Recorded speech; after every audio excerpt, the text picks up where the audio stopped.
Olá, amigos da TV Serra Norte, pessoal do YouTube. Estamos de volta com mais um Mundo do Vôlei.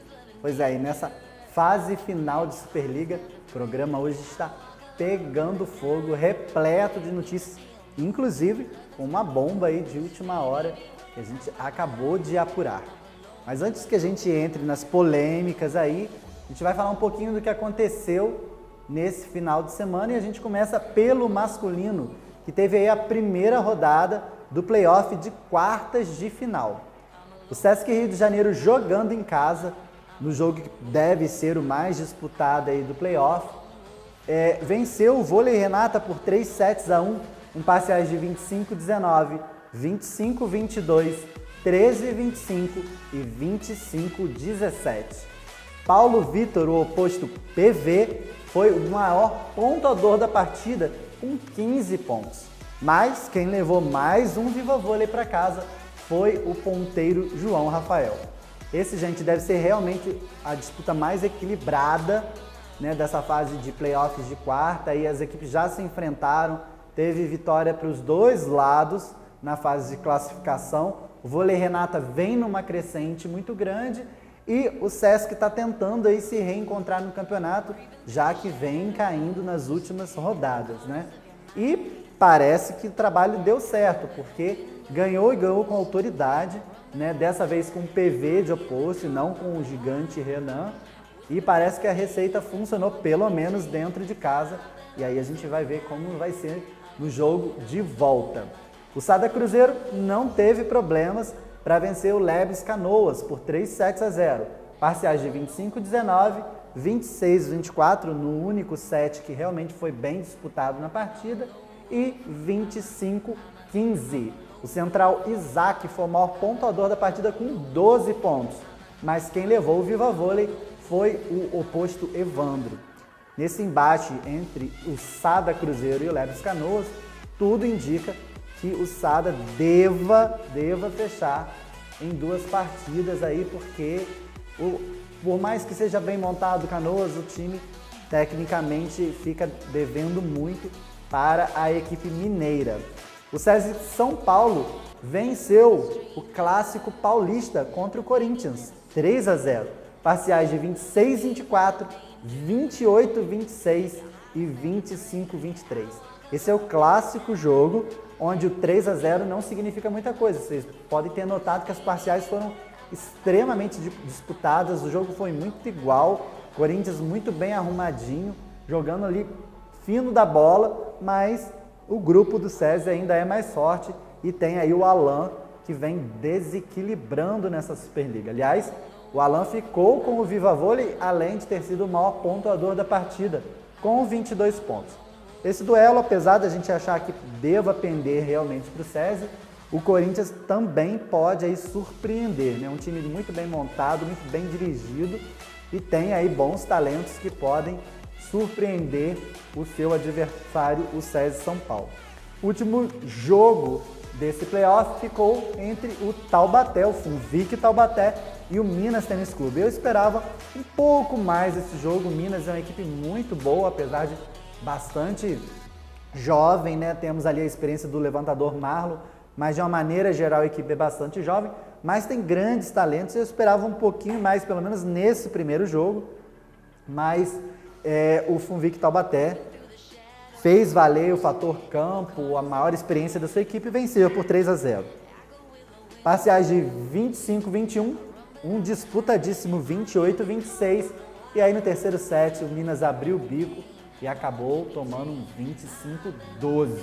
Pois é, o maior pontuador da partida foi o oposto, o Wallace, com 14 pontos, e quem ficou com o Viva Vôlei foi o Dante.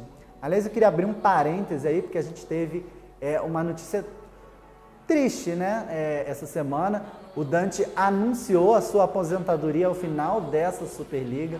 Para mim, um dos maiores ponteiros que o Brasil já teve, mas a hora chega para todo mundo, né? E acho que a melhor coisa é a gente sair por cima. O Dante ainda tem lenha para queimar, mas vai estar abandonando as quadras e a gente do mundo do vôlei deseja aí muita sorte para esse multicampeão e que ele continue sua vida com muitas alegrias. Bom, depois de falar um pouquinho aí, encerrando aqui o assunto Taubaté e Minas, eu acredito que o Taubaté leve, mas também acho que o Minas pode beliscar aí um jogo ou outro. Afinal de contas, voleibol é jogado e o Minas tem muita história para contar.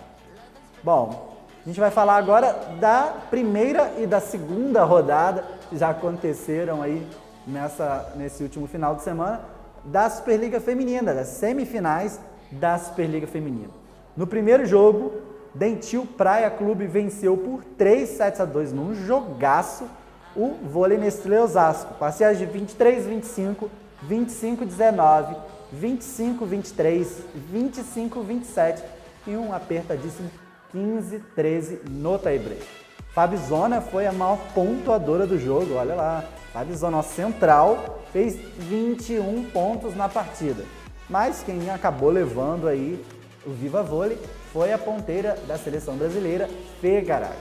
O jogo foi muito disputado, mas além do mando de campo, o Praia se fez valer do talento absurdo de sua dupla de centrais. Tanto a Fabizona com os 21 pontos, quanto Valeuska voltando de contusão, fez 17 pontos, comandaram o Praia e mandaram no meio de rede da partida, né? Foi um jogaço, o Osasco tentou surpreender, tentou se reequilibrar na partida, teve aí Tandara brilhando mais uma vez, mas não teve como, diante da inspiração das centrais do Praia, a vitória ficou mesmo em Minas Gerais. Já no segundo jogo, na casa de Osasco, 3-1 para o Vôlei Nestlé, com parciais de 25-17, 25-23, 20-25 e 25-14, com Tandara fazendo 23 pontos e ainda levando o Viva Vôlei para casa. Nessa segunda partida, não tem muito o que falar. Assim, o desempenho de Osasco foi o melhor em todos os jogos dessa temporada. Eu nunca vi Osasco jogando tão coeso, com tanto volume de jogo e assim, muito, muito obstinado. A equipe jogou muito unida e assim, o Praia sentiu, além do fator casa, sentiu a sua linha de recepção, teve muita dificuldade para efetuar o passe na mão da Claudinha e posteriormente da Ananda, e isso dificultou muito. O jogo que foi ganho dentro de Minas Gerais com as centrais não pôde acontecer dessa vez, porque o Praia não conseguiu colocar o passe na mão das levantadoras. E Osasco jogou o fino da bola, foi um jogaço, foi uma apresentação de gala e empatou a série em 1-1.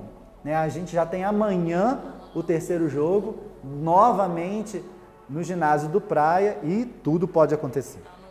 Essa semifinal é impossível a gente definir quem é o grande favorito. Apesar do Praia ter feito uma campanha melhor, o Osasco está chegando nessa fase final agora, jogando um altíssimo voleibol e o jogo está muito igual, muito igual. O Praia está um pouquinho atrás agora, até psicologicamente, mas tem time para reagir e tudo pode acontecer. Já na outra semifinal, parece que o Minas pode ter jogado no colo do Rio de Janeiro a vaga na grande final. Depois de estar vencendo o primeiro jogo por 2-0 e de ter inúmeras chances de vencer o terceiro e o quarto set, o Camponesa Minas foi derrotado no tie-break de virada pelo Sesc Rio de Janeiro, com parciais de 26-24, 25-23, 21-25, 25-27 e 7-15. Pois é, Camponesa Minas nesse primeiro jogo abriu 2-0 em 2 sets extremamente disputados, vencia bem o terceiro, deixou o Rio se reencontrar na partida, o Rio acabou vencendo o terceiro set, mas o Minas conseguiu se reencontrar no jogo, chegou a ter 24-20 no quarto set. 4 match points para abrir a fase final com 1-0 e o Minas se perdeu completamente em quadra, tomou a virada em 25-27 no quarto set e chegou no tie-break, não teve forças para conter um reanimado Rio de Janeiro, né? Cheio de moral, o Rio chegou e despachou no quinto set, fazendo 3-2 e levando o segundo jogo para sua casa no Rio de Janeiro. E aí, galera, o segundo jogo foi uma continuação do primeiro. Depois de ter perdido aquele 24-20 no quarto set, o Minas se perdeu e até agora não se reencontrou.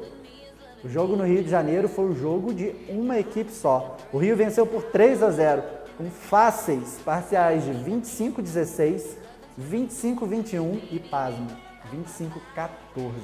Pois é, o Minas não entrou em quadra, Rosa Maria sofreu uma pressão imensa da torcida carioca e sentiu, não fez absolutamente nada em quadra.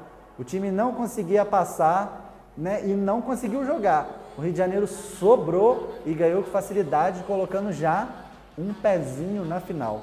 E no jogo de amanhã pode conseguir ratificar a sua chegada a mais uma final de Superliga, né?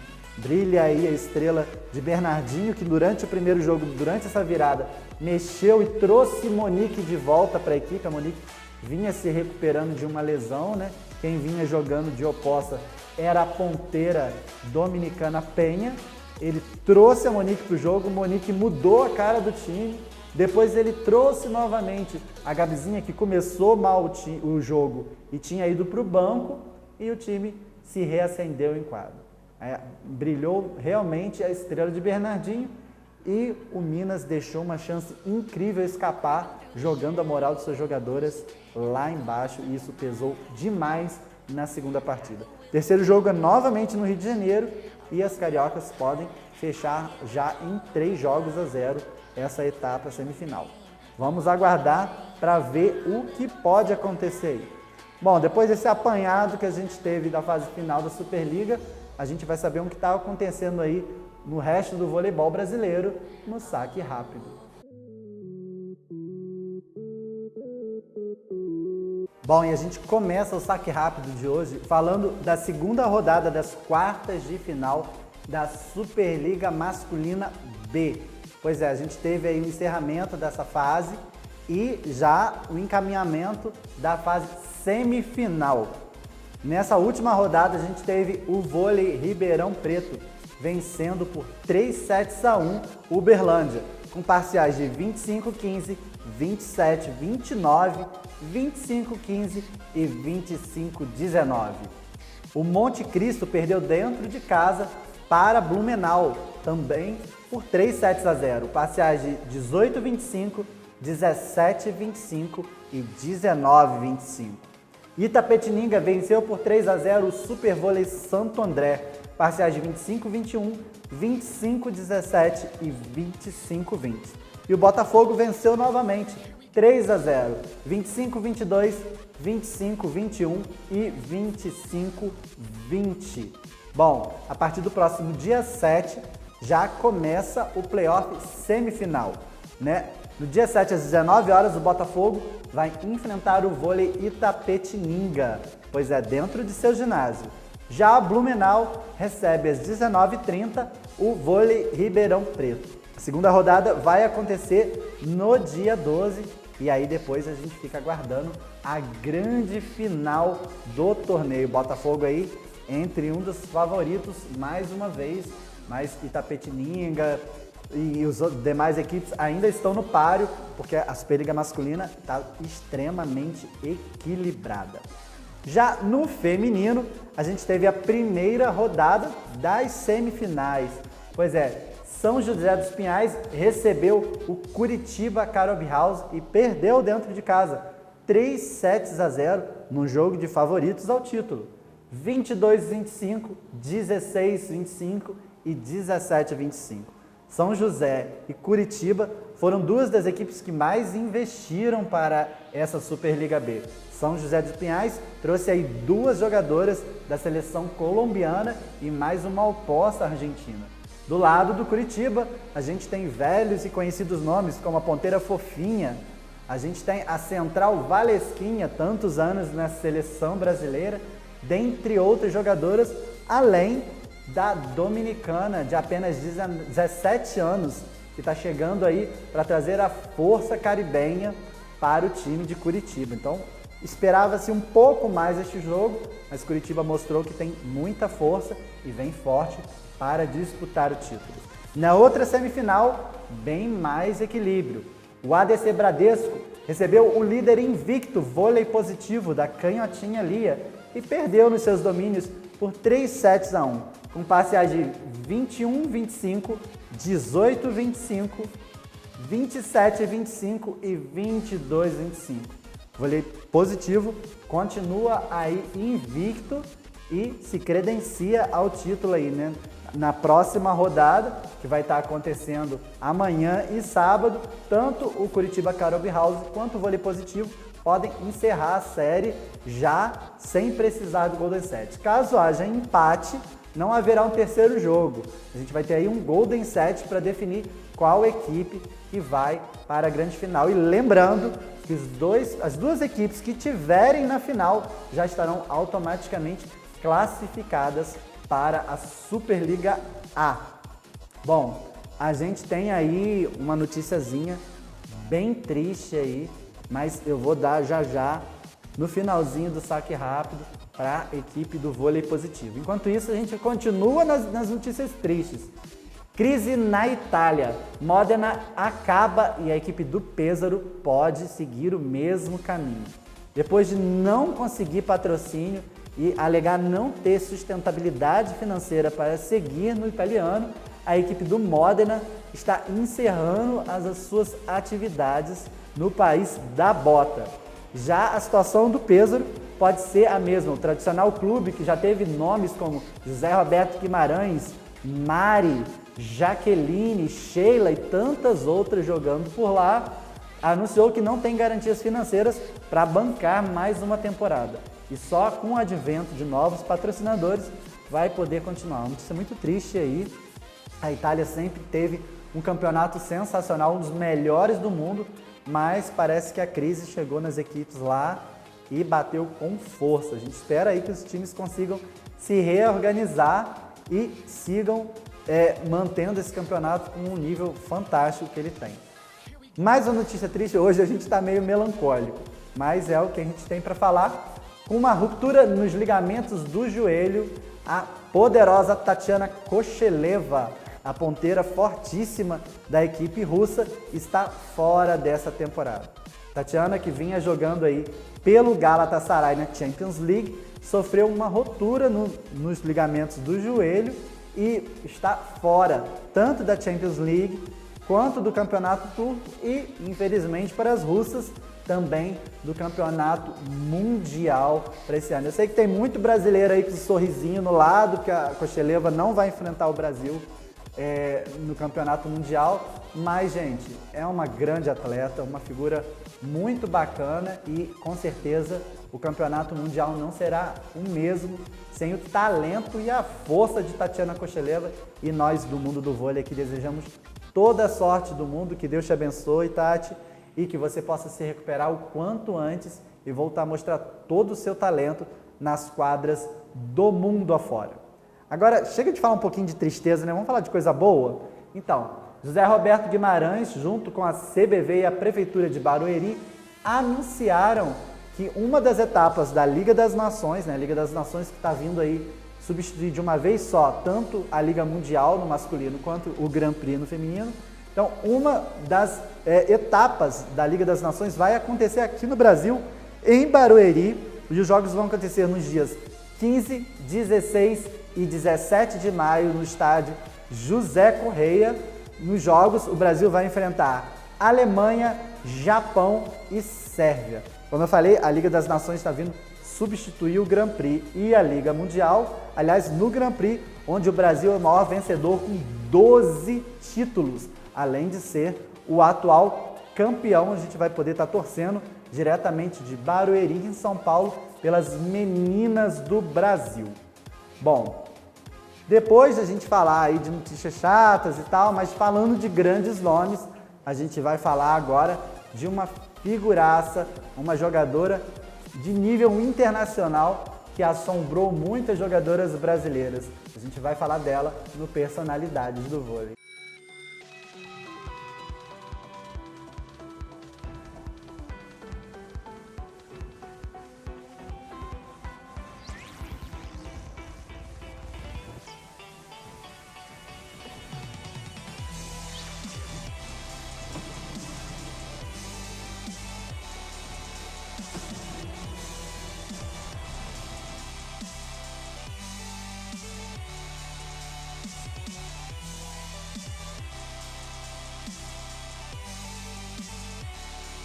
Jordan Larson nasceu em Fremont, Nebraska e jogou voleibol no ensino médio pela Loganville High School em Hooper. Larson começou sua carreira no vôlei universitário na Universidade de Nebraska em 2005. Naquele ano, ela foi nomeada pela Associação de Treinadores de Vôlei dos Estados Unidos como a melhor atacante da região central e a caloura do ano da 12ª conferência. Ela também ajudou os Huskers a terminar em segundo lugar no campeonato de voleibol feminino da NCAA. Em 2006, ela levou o Huskers para o título nacional e foi nomeada para a AVCA All-American First Team. Em 2007, ela fez a terceira equipe da AVCA.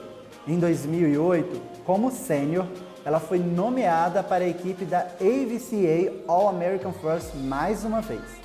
Também foi escolhida como a melhor jogadora do ano e defensora do ano na liga. Foi a primeira vez que um jogador conseguiu os dois no mesmo ano. Larson se juntou à seleção feminina dos Estados Unidos em 2009, jogando a Copa Pan-Americana, o Grand Prix e o Campeonato Continental da Norseca. Ela também jogou na mesma temporada pelo Dinamo de Kazan, na Rússia. Em 2010, Larson começou todos os sets jogando pela Copa Norte-Americana e os Estados Unidos conquistaram a medalha de bronze. No Grand Prix Mundial, ela começou todos os 14 jogos e os Estados Unidos venceram ficando com a medalha de ouro. No ano seguinte, Larson começou 13 dos 14 jogos no Grand Prix e ajudou os Estados Unidos a vencer mais uma vez o torneio. A atleta começou os primeiros 6 jogos das rodadas preliminares do Grand Prix de 2012 e, mais uma vez, os Estados Unidos ganharam o título. No mesmo ano, ganharam também a medalha de prata nas Olimpíadas. Larson ganhou a medalha de bronze e o prêmio de melhor recepção na Liga dos Campeões Feminina de 2011 e 2012, depois que a sua equipe russa, o Dinamo Kazan, derrotou o italiano Carnadi Villa Cortese. Larson venceu com o clube russo a Liga dos Campeões de 2013 e 2014, realizada em Baku, no Azerbaijão, derrotando por 3-0 os donos da casa, o Rabita Baku, nas semifinais e por 3-0 o Vakifbank Istambul na grande final, além de ter sido premiada como a melhor bloqueadora da competição. Venceu também a medalha de ouro do Campeonato Mundial de Clubes em 2014, jogando pelo Dinamo de Kazan e derrotando por 3-0 o brasileiro Molik Osasco no jogo da grande final. Larson fez parte da seleção dos Estados Unidos que conquistou a medalha de ouro no Campeonato Mundial de 2014, quando sua equipe derrotou a China por 3-1 na partida final. Depois de se juntar ao clube turco Eksaksibasi Vitra, Larson ajudou-os a ganhar a Liga dos Campeões de 2014 e 2005, derrotando por 3-0 o italiano Busto Arsizio. Ela foi nomeada a jogadora mais valiosa da competição. Este campeonato qualificou seu clube para o Campeonato Mundial de Clubes de 2015 e eles venceram mais uma vez a medalha de ouro. Larson foi eleita a jogadora mais valiosa do torneio, um prêmio que definiu como excelente, perfeito para o seu ano. Ela foi nomeada em 2015 nos Estados Unidos como a grande jogadora daquele ano. Um ano depois, ela marcou o último ponto do seu clube na semifinal contra o Vakifbank Istambul e se tornaram o primeiro clube do mundo a vencer o Campeonato Mundial de Clubes, defendendo sua coroa nas Filipinas durante o Campeonato Mundial de 2016. Ela também se tornou o primeiro e único jogador a vencer o Campeonato Mundial de Clubes por 3 anos consecutivos, entre 2014 e 2016.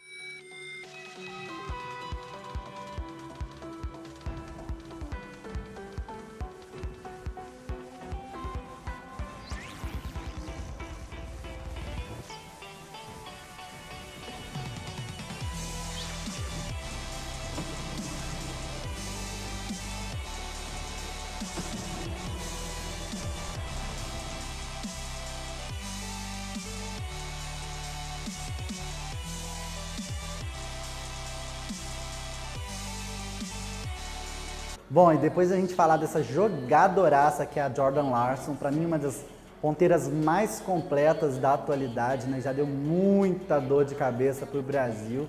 A Larson realmente passa bem, defende, bloqueia, ataca muito. Jogadora extremamente técnica e que é um dos pilares da seleção norte-americana. Depois a gente falar dessa cracaça, a gente vai para o mercado do vôlei.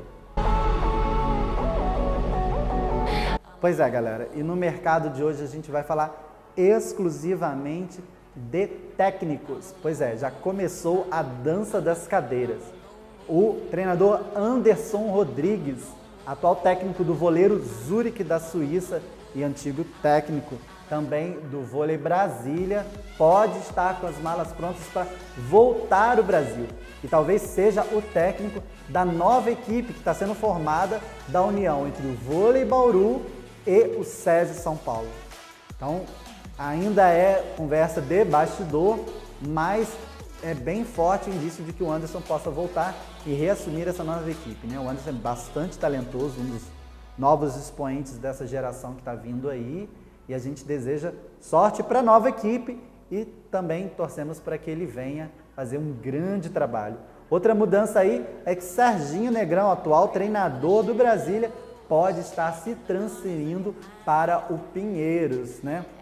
O Paulinho de Tarso talvez não saia da equipe, continue integrando a comissão técnica, mas Serginho Negrão viria a ser o técnico principal da equipe, aí tentando reformular essa tradicionalíssima equipe paulista.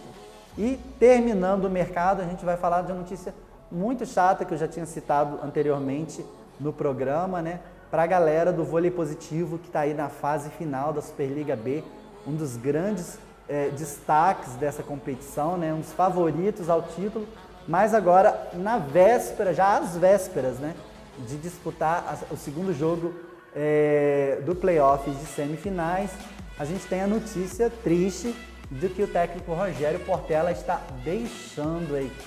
Pois é, segundo a gente apurou, algumas divergências no trato, no trabalho, né, com a equipe, poderiam ter levado a essa separação, né, a saída do Rogério da equipe. Eu andei conversando com algumas pessoas também, pelo jeito o negócio não foi tão amigável assim, né, algumas pessoas de dentro da equipe dizem que foi uma coisa até meio injusta, que ele vinha fazendo um trabalho bacana, mas é um fato, o Rogério não é mais técnico da equipe e o auxiliar técnico Aldori Gaudêncio vai assumir a equipe nessa fase final. Bom, e depois dessa notícia triste para o vôlei positivo aí, a gente fica na torcida realmente, a gente vai agora falar dos jogos que vão acontecer e vão deixar a nossa TV repleta de voleibol esse final de semana. Pega aí papel e caneta, vamos anotar na agendinha aí, porque temos grandes jogos acontecendo. Amanhã a gente tem às 21h30 ao vivo na Sport TV, Dentil Praia Clube versus Vôlei Nestlé Osasco, no terceiro jogo da fase de playoff semifinal. Lembrando que essa fase é em melhor de 5 jogos e até agora a série está empatada em 1-1. Já no sábado, a gente tem às 15 horas, tanto na Sport TV quanto na Rede TV, o terceiro jogo entre Sesc Rio de Janeiro e Camponesa Minas. E o Rio, se vencer, já fecha essa fase semifinal e se credencia a mais um título da Superliga. Pois é, a gente tem também às 19 horas o jogo entre Minas Tênis Clube e Funvic Taubaté, aí já pela segunda fase das quartas de final do masculino. Minas Tênis Clube recebendo em seu ginásio a equipe do Funvic Taubaté, 19 horas na Sport TV. Então 3 jogos aí para você não desgrudar da telinha. Semana que vem, obviamente, a gente vai estar falando um pouquinho de como foram esses jogos. E eu espero vocês. Vou ficando por aqui, mas semana que vem eu tô de volta. Um beijo grande e até lá.